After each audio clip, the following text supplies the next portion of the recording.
तो मूवी की शुरुआत में हम केल नाम के एक लड़के को देखते हैं जो कि एक हाई स्कूल का स्टूडेंट था। वो अपने डैड डैनियल के साथ फिशिंग करने आया हुआ था। कुछ टाइम फिशिंग करने के बाद वो दोनों वापस अपने घर की ओर कार से जा रहे होते हैं। तभी रास्ते में उसके डैड के फोन पर एक कॉल आता है जिससे केल का ध्यान ड्राइविंग से थोड़ा हट जाता है और उनकी कार का एक्सीडेंट हो जाता है। अब इस एक्सीडेंट में केल के डैड की डेथ हो जाती है। यहाँ से कहानी शिफ्ट होकर 1 साल आगे चली जाती है जहाँ हम केल को स्कूल में सोता हुआ देखते हैं। उसके टीचर केल को जगाने के लिए उस पर एक डस्टर फेंक कर मारते हैं और उसे बोलते हैं कि इधर मैं तुम्हें पढ़ा रहा हूँ और तुम आराम से सो रहे हो। और उसके टीचर ये भी बोलते हैं कि तुमने ही अपने डैड को मार डाला है। अब इस बात से केल को बहुत गुस्सा आ चुका था और वो अपने टीचर को एक जोरदार पंच मारता है जिसके बाद उस पर टीचर पर हाथ उठाने का केस हो जाता है और इस बात के लिए उसे कोर्ट में ले जाया जाता है जहाँ पर केल की मोम के साथ उसके टीचर भी मौजूद थे। कोर्ट में जज उसको 3 महीने की सजा सुनाते हैं जिसमें वो 3 महीने के लिए अपने ही घर में कैद रहेगा और उसका घर से बाहर निकलना बिल्कुल मना है। जिसके बाद केल घर आता है और उसकी मोम उसके पैर पर एक ट्रैकर बांधती है जिससे कि उसकी मोम उसकी लोकेशन ट्रैक कर सके कि वो उस टाइम पर कहां पर है। उस ट्रैकर से केल का 100 मीटर तक का डिस्टेंस फिक्स किया जाता है। अगर केल इस 100 मीटर से 1 इंच भी आगे गया या फिर उसने इस ट्रैकर को निकालने की कोशिश की तो अगले 10 सेकेंड में पुलिस को इसकी खबर पहुंच जाएगी। अब केल की मोम कस्टडी में फीस भरने जाती है। वहीं केल उस रूम में अकेले एक पुलिस ऑफिसर के साथ था जो केल को कहता है कि उसका टीचर उस ऑफिसर का कजिन है। इसके बाद केल अपने घर आकर अगले 3 महीने बिताना शुरू करता है। अब केल के पास बहुत सारा फ्री टाइम था और वो मजे से टीवी देखता हुआ पीनट बटर को चॉकलेट सॉस में मिलाकर खाता है। थोड़ी देर बाद उसकी मॉम रूम में आती है और उसका रूम पूरी तरह से सामान से तहस नहस फैला हुआ देखकर गुस्से में टीवी का केबल कनेक्शन कट कर देती है और उसको बोलती है आज से तुम वीडियो गेम नहीं खेलोगे। वो केल को उसका रूम साफ करने के लिए कहकर वहाँ से चली जाती है। अब केल कुछ घंटे अपना रूम साफ करने में अपने कपड़े धोने और बाकी कामों में लगा देता है और फिर रेड बुल पीकर थक कर सो जाता है। कुछ देर बाद वो ट्रक के तेज हॉर्न की आवाज सुनकर उठ जाता है। खिड़की से बाहर झांकने पर वो देखता है कि उनके पड़ोस में एक न्यू फैमिली शिफ्ट हो रही थी और उस फैमिली में एक लड़की भी थी। केल उस फैमिली को देख ही रहा था कि तभी कोई दरवाजा खड़काने लगता है। केल जैसे ही दरवाजा खोलता है तो दरवाजे के बाहर उसे एक पेपर में आग लगी हुई दिखती है। आग बुझाने के लिए वो उस पर पैर मारता है लेकिन उसके अंदर से पोटी निकलती है जो कि पास के ही कुछ बच्चों ने उससे मजाक करने के लिए रखी थी। वो उन बच्चों के पीछे भागता हुआ 100 मीटर से आगे चला जाता है। तभी उसे याद आता है कि उसे घर से दूर नहीं जाना है। वो भागता हुआ वापस अपने घर जाता है लेकिन तब तक पुलिस उसके घर आ चुकी थी। वो बस 2 सेकंड लेट हो गया था। पुलिस उसे नीचे लेटा देती है और उसके हाथों पर हथकड़ी बांधने लगती है कि तभी केल को वो लड़की जिसका नाम एशले था वो दिखती है जो उसके पड़ोस में अपनी फैमिली के साथ शिफ्ट हो रही थी। इसके बाद केल घर में जाकर डिटेक्टिव पार्कर से कॉल पर बात करता है जो उसे वार्निंग देती है कि आगे से ऐसा नहीं होना चाहिए। केल डिटेक्टिव से प्रॉमिस करता है कि अब वो ऐसा नहीं करेगा। जिसके बाद केल अपने घर से 100 मीटर की दूरी पर रस्सी बांधता है ताकि उसे पता रहे कि उसे इससे आगे नहीं जाना है। तभी अचानक वो एशले को उसकी गाड़ी से जाता हुआ देखता है। एशले उसे देख न ले ऐसा सोचते हुए वो झाड़ियों के नीचे झुककर अपने घर के अंदर जाने लगता है। थोड़ी देर बाद एशले जब घर वापस आ जाती है तो केल खिड़की से एशले के घर में झांकता है ये पता करने के लिए कि वो क्या कर रही है। केल को खिड़की से सब कुछ साफ दिखाई दे रहा था। कुछ दिनों बाद केल का बेस्ट फ्रेंड रोनी केल के घर आता है। वो दोनों एक दूसरे से काफी समय बाद मिले थे इसलिए दोनों एक दूसरे को जोर से गले मिलते हैं। केल खुशी खुशी उसको अपने रूम में ले जाता है और उसे बताता है कि वो पिछले कुछ दिनों से क्या कर रहा है। केल रोनी को दूरबीन देता है और उसे एशले के घर में देखने को कहता है और उसे बताता है कि वो अपने पड़ोसियों की जासूसी करता है। वहीं रोनी दूरबीन से देखता है कि वहाँ उस घर का आदमी अपनी मेड के साथ इंटीमेट होता है। वो भी तब जब उसकी वाइफ क्लब में जाती जाती हैं। केल और उसके फ्रेंड को ये सब देखने में मजा आ रहा था। इसके बाद वो लिविंग रूम में जाकर अपनी फेवरेट पर्सन एशले को देखने लगते हैं। नेक्स्ट डे केल घर के बाहर रखे लेटर बॉक्स से एक लेटर निकालने की कोशिश कर रहा होता है, लेकिन उससे वो लेटर निकल नहीं पा रहा था क्योंकि वो बॉक्स उससे 100 मीटर के डिस्टेंस से दूर था। तभी खुशकिस्मती से वहाँ एशले गुजर रही थी। एशले वो लेटर बॉक्स से निकालकर केल को दे देती है। इसके बाद वो दोनों आपस में बातें करने लगते हैं। थोड़ी देर बाद केल की मॉम केल को आवाज लगाकर घर में बुला लेती है। अब फाइनली केल और एशले की छोटी सी मुलाकात हो गई थी। शाम को केल की मॉम रोनी और केल तीनों साथ बैठकर न्यूज देख रहे होते हैं, जहां हाल ही में हुई किडनैपिंग की न्यूज चल रही थी। और इससे केल और रोनी बोर होकर वापस से एशले को देखने लगते हैं, जहां वो योगा कर रही थी। तभी एशले केल और रोनी की तरफ देखती है। ये दोनों डर कर नीचे झुक जाते हैं। वहीं अंधेरा होने की वजह से एशले इन दोनों को देख नहीं पा रही थी और इसीलिए केल और रोनी वापस से एशले को देखने लग जाते हैं। उसी समय एशले के डैड वहाँ आकर एशले को डांटने लगते हैं। उनसे गुस्सा होकर एशले दरवाजा बंद करके सोने चली जाती हैं। तभी केल वहाँ अपने दूसरे पड़ोसी मिस्टर टर्नर को देर रात को अपने घर एक कार में आते देखता है। यहाँ पर केल नोटिस करता है कि ये सेम उसी कार जैसी कार है जैसी न्यूज चैनल ने किडनैपर की कार दिखाई थी, जो कि मस्टैंग कार थी और उस कार के आगे बम्पर पर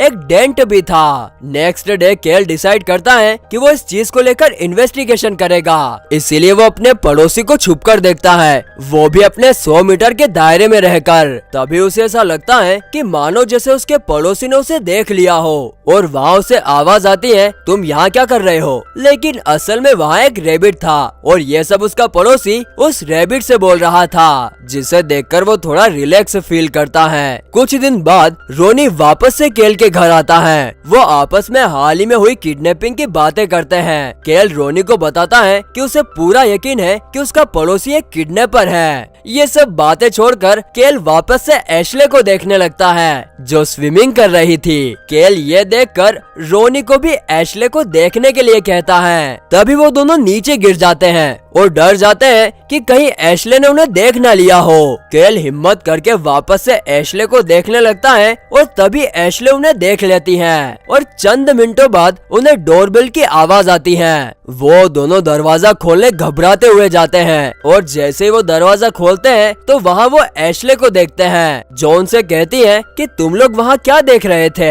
एशले केल के घर के अंदर आकर उसके रूम में जाती है और वहाँ वही दूरबीन देखती है। एशले उनसे कहती है कि क्या तुम लोग मेरी जासूसी कर रहे हो? केल हिचकिचाता हुआ कहता है, नहीं नहीं, ऐसा बिल्कुल नहीं है। तभी रोनी बोलता है कि हम लोग अपने पड़ोसी टर्नर को देख रहे थे। केल एशले से कहता है कि हम लोग उसकी लग्जरी कार देख रहे थे और जब एशले दूरबीन उठाकर देखती है तो उसे टर्नर की कार दिखती है, जिससे वो उन दोनों पर यकीन कर लेती है। इसके बाद अब एशले भी उनके साथ टर्नर पर नजर रखने के लिए रेडी हो गई थी। उस रात से ही वो तीनों टर्नर पर नजर रखते हैं और उसके घर की तरफ एक कैमरा सेट कर देते हैं। रोनी अपने अंकल के बैग में से बहुत सारे इक्विपमेंट निकालता है और कुछ घंटों की जासूसी के बाद आखिरकार उन्हें टर्नर दिखता है।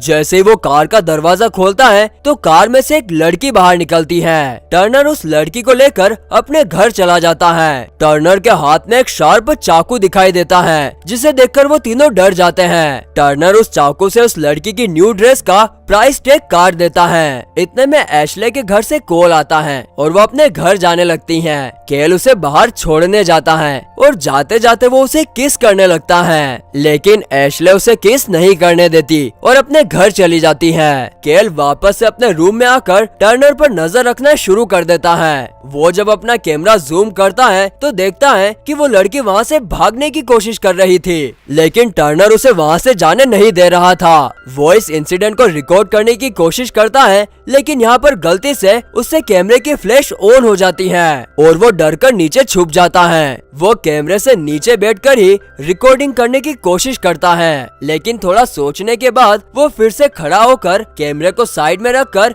दूरबीन से देखता है और वहाँ उसे टर्नर खड़ा हुआ दिखाई देता है जो उसे ही देख रहा था। उसी वक्त उसके फोन पर रोनी का कॉल आता है और केल उसे सारी बातें बताता है जो भी उसने वहाँ पर देखा था। अब जैसे ही वो फिर से बाहर की ओर देखने लगता है तो वहाँ उसे वो लड़की अपनी कार लेकर वापस जाती दिखती है। नेक्स्ट मॉर्निंग जब केल अपने लिए किचन में ब्रेकफास्ट बना रहा था तो अचानक अपने घर में वो टर्नर को देखता है। केल अपने हाथ में चाकू उठाकर उससे पूछता है कि तुम मेरे घर में क्या कर रहे हो, लेकिन तभी वहाँ केल की मोम अपने हाथ में कुछ ग्रोसरी बैग्स लेकर आती है और केल को बताती है कि टर्नर ने ही उन्हें सुपरमार्केट से घर तक छोड़ा है। तभी केल की मोम को याद आता है कि मिल्क तो कार में ही रह गया, जिसे लेने वो किचन से बाहर चली जाती है। अब केल और टर्नर अकेले ही किचन में थे। टर्नर को देखकर केल थोड़ा डर गया था। तभी टर्नर की नजर केल के पैर में बंधे उस ट्रैकर पर पड़ती है। वो केल को पूछता है कि ये क्या है, जिसके जवाब में केल उसे बताता है कि उसने अपने टीचर पर हाथ उठा दिया था और इसी वजह से उसे ये सजा मिली है। टर्नर केल को कहता है कि वो उसके स्कूल के बहुत सारे टीचर्स को जानता है। थोड़ी देर बाद उसकी मोम मिल्क लेकर वापस आती है और टर्नर केल की मोम को डिनर के लिए पूछता है। उस रात एशले के घर में पार्टी भी थी जहाँ केल पैर में ट्रैकर लगे होने की वजह से नहीं जा सकता था और इस बात से वो काफी ज्यादा गुस्से में भी था। लेकिन फिर वो अपने ही घर से एशले को देखने लगता है। केल देखता है कि एशले कुछ लड़कों के साथ गले मिल रही है और वो लड़के भी उसके साथ फ्लर्ट कर रहे हैं, जिससे वो और भी ज्यादा गुस्से से भर जाता है और अपने घर की छत पर जाकर बहुत तेज म्यूजिक बजाकर पार्टी रुकवा देता है। एशले उससे बात करने जाती है और उसका आईपैड उठाकर नीचे फेंकने लगती है। तभी केल उसकी तारीफ करने लगता है, जिससे वो रुक जाती है और आईपैड को नहीं तोड़ती। एशले उसकी बातें सुनकर काफी इम्प्रेस और खुश हो गई थी। अब ये दोनों यहाँ पर किस करने लगते हैं। किस करते वक्त अचानक से एशले की नजर टर्नर के घर के विंडो पर पड़ती है, जहाँ वो देखती है कि टर्नर की विंडो पर बहुत सारे खून के छींटे लगे हुए हैं। जैसे ही वे लोग बाहर की ओर देखते हैं तो वो देखते हैं कि उनका पड़ोसी टर्नर एक बड़े से बैग को नीचे गैराज की ओर ले जा रहा होता है। अगले दिन वो तीनों टर्नर की इन्वेस्टिगेशन करने लगते हैं। केल के कहने पर रोनी टर्नर की कार का लॉक तोड़ने की कोशिश करता है ताकि वो उसके गैराज का पासवर्ड पता कर सके।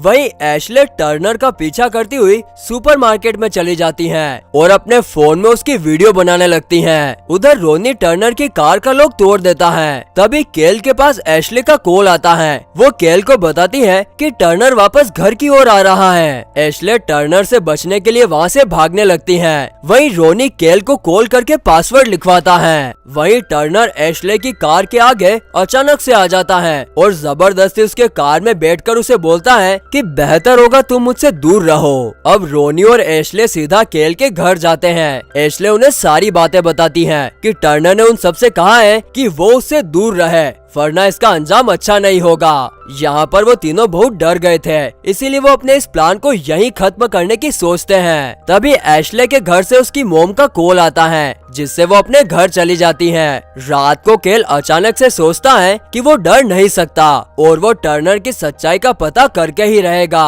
और फिर वो जैसे तैसे करके टर्नर के घर के ब्लूप्रिंट ढूंढने में कामयाब हो जाता है और उनको एनालाइज करना शुरू करता है। केल एक पोर्टेबल कैमरा सिस्टम बनाकर रिकॉर्डिंग को अपने टीवी में स्ट्रीम करता है। रोनी को याद आता है कि उसका फोन टर्नर की कार में ही गिर गया है और ये सब वो कोल को बताता है। केल रोनी से टर्नर के गैराज में कैमरा ले जाने के लिए कहता है। रोनी काफी डरा हुआ था, लेकिन फिर भी वो टर्नर के गैराज में कैमरा ले जाता है। अचानक वहाँ उसे प्लास्टिक बैग में एक लाश पड़ी हुई मिलती है और रोनी को वहाँ उसका फोन भी मिल जाता है, लेकिन केल उससे वो बैग भी साथ लाने को कहता है। रोनी केल को बताता है कि वो बैग रूम के बिल्कुल कोने में है और वो बहुत भारी भी है, जिसे वो अपने साथ नहीं ला सकता। रोनी उसे बताता है कि इस बैग में से बहुत गंदी स्मेल भी आ रही है। केल ये सब कैमरा की हेल्प से स्क्रीन पर देख पा रहा था। तभी अचानक से गैरेज का डोर ऑटोमेटिक बंद हो जाता है और रोनी वहीं फंस जाता है। अपने दोस्तों को बचाने के लिए केल बैट लेकर वो 100 मीटर का दायरा पार कर जाता है, जिससे कुछ ही मिनटों में पुलिस वहां आ पहुंच पहुंचती हैं। पुलिस से बचने के लिए केल उन्हें बताता है कि टर्नर के गैराज में एक लाश पड़ी है। तभी वहाँ टर्नर भी आ जाता है। यह सब सुनने के बाद टर्नर बोलता है कि केल सरासर झूठ बोल रहा है, लेकिन फिर भी पुलिस उसका गैराज चेक करती है तो पुलिस को वहाँ पर एक डेड बॉडी मिलती है जो कि एक हिरण की थी और वो टर्नर की कार से टकराकर मर गया था। पुलिस केल को उसके घर वापस छोड़कर चली जाती है। घर पर केल की मोम उसे बहुत डांटती है। नेक्स्ट डे केल की मोम टर्नर के घर जाकर उसे माफी मांगती है और यह सब केल अपने रूम से देख रहा था। उसी वक्त केल के फोन पर रोनी के मोबाइल से एक मैसेज आता है जिसमें लिखा था कि जल्दी से अपने टीवी में देखो। अब जैसे ही केल टीवी की तरफ देखता है तो उसे रोनी बेहोश पड़ा दिखता है। उसी टाइम उसे अलमारी से कुछ आवाज सुनाई देती है। अलमारी खोलने पर रोनी उसे डरा देता है और बोलता है कि यह सिर्फ एक मजाक था। केल रोनी के इस मजाक से बहुत गुस्सा हो गया था जिससे वो रोनी पर चिल्लाने लगता है। रोनी उससे माफी मांगता है और रिलैक्स होने को बोलता है। रोनी उसे बताता है कि वो टर्नर के गैराज से बड़ी मुश्किल से बाहर निकल कर आया है और केल को बताता है कि उसके घर में उसे कुछ भी नहीं मिला। रोनी केल को वो कैमरा देता है ताकि वो देख सके कि वहाँ क्या क्या हुआ। जब केल अकेला वीडियो देख रहा था तो वो नोटिस करता है कि टर्नर के गैराज में उसी एक लड़की की डेड बॉडी थी जो हाल ही में किडनैप हुई थी और इस बार केल को यकीन हो जाता है कि टर्नर ही किडनैपर है। वहीं दूसरी साइड टर्नर केल की मोम को मारकर बेहोश कर देता है और केल के घर में चुपके से आकर पीछे से रोनी पर अटैक करता है। इसके बाद वो केल के पीछे भागता है। केल उससे बचने के लिए घर से भागने लगता है लेकिन टर्नर उसे 100 मीटर दूर जाने से रोकने लगता है। लेकिन जैसे तैसे केल उससे बचकर 100 मीटर पार करने ही वाला होता है कि तभी टर्नर उसे बेहोश करके उसके मुंह पर टेप लगा देता है और उसे उसी घर में कैद कर लेता है। टर्नर वहाँ उसे अपने प्लान के बारे में बताता है और फिर जबरदस्ती केल से एक लेटर लिखवाने की कोशिश करता है कि तभी रोते रोते केल उस पर अटैक करता है। इतने में वहाँ एशले भी आ जाती है और टर्नर को मारकर वो केल को बचा लेती है। एशले और केल एक रूम में जाकर छुप जाते हैं। एशले केल के हाथ पैर खोलने लग जाती है। यहाँ पर केल एशले को टर्नर के प्लान के बारे में बताता है कि तभी टर्नर उनके रूम का दरवाजा तोड़ने लगता है। उससे बचने के लिए वे दोनों पानी में कूद जाते हैं। केल एशले को वहीं पर छोड़कर टर्नर के घर में अपनी मोम को बचाने के लिए चला जाता है और इससे केल के ट्रैकर का अलार्म ऑन हो जाता है और पुलिस को एक खबर मिल चुकी थी कि केल 100 मीटर का फिक्स डिस्टेंस पार कर गया है। लेकिन पुलिस ऑफिसर सोचता है कि इसका तो रोज का ये ड्रामा है और मस्त अपना बर्गर खाने लगता है। उधर केल टर्नर के घर में घुसकर अपनी मोम को ढूंढने लगता है। जहाँ उसे एक क्रोल स्पेस दिखता है तो वो उसके अंदर जाने लगता है लेकिन वहाँ इतनी जगह नहीं थी कि कोई इंसान उसमें घुस पाए। केल उसे छोड़कर फिर से टर्नर के घर में अपनी मोम को ढूंढने लगता है। ढूंढते ढूंढते एक दीवार पर उसका हाथ लगता है जो कि असल में एक छुपा हुआ दरवाजा था। उस दरवाजे के खुलते ही केल को एक फ्रिज दिखता है जहाँ टर्नर किडनैप लड़कियों की लाशें रखता था। उस रूम के पीछे केल को एक और छिपा हुआ बेसमेंट दिखता है जहाँ वो जाने लगता है पर तब तक पुलिस वहाँ पहुँच चुकी थी और वो टर्नर के घर से शोर सुनकर उसके घर में आ जाती है। इतने में पीछे से टर्नर आकर पुलिस वाले को मार गिराता है और केल को ढूंढने लगता है। वहीं केल उस छिपे हुए बेसमेंट में जाते जाते गलती से पानी में गिर जाता है जहां उसे काफी सारी डेड बॉडीज मिलती हैं। लेकिन वो वहां से बाहर निकलकर वापस से अपनी मोम को ढूंढने लगता है और तभी उसे उसकी मोम एक रस्सी से बंधी हुई मिलती है। केल उन रस्सियों को खोलने लगता है कि तभी टर्नर आता है और केल पर अटैक कर देता है। केल की मोम अपने बेटे को बचाने के लिए वहीं रखा एक चाकू उसके पैर में मारती है और तभी केल वहीं रखा एक ग्रास कटर उसके पेट में मारकर उसे जान से मार देता है। जिसके बाद केल और उसकी मोम घर से बाहर आते हैं। अब कुछ दिनों बाद केल की मोम केल के ट्रैकर को निकाल देती है और उसको बोलती है कि मुझे तुम पर प्राउड है। अब केल पूरी तरह से खुश और आजाद था। वहीं एशले केल का घर के बाहर खड़ी इंतजार कर रही थी। केल घर से बाहर आता है और एशले को किस करता है और इसी हैप्पी एंडिंग के साथ ये मूवी यहीं पर खत्म हो जाती है।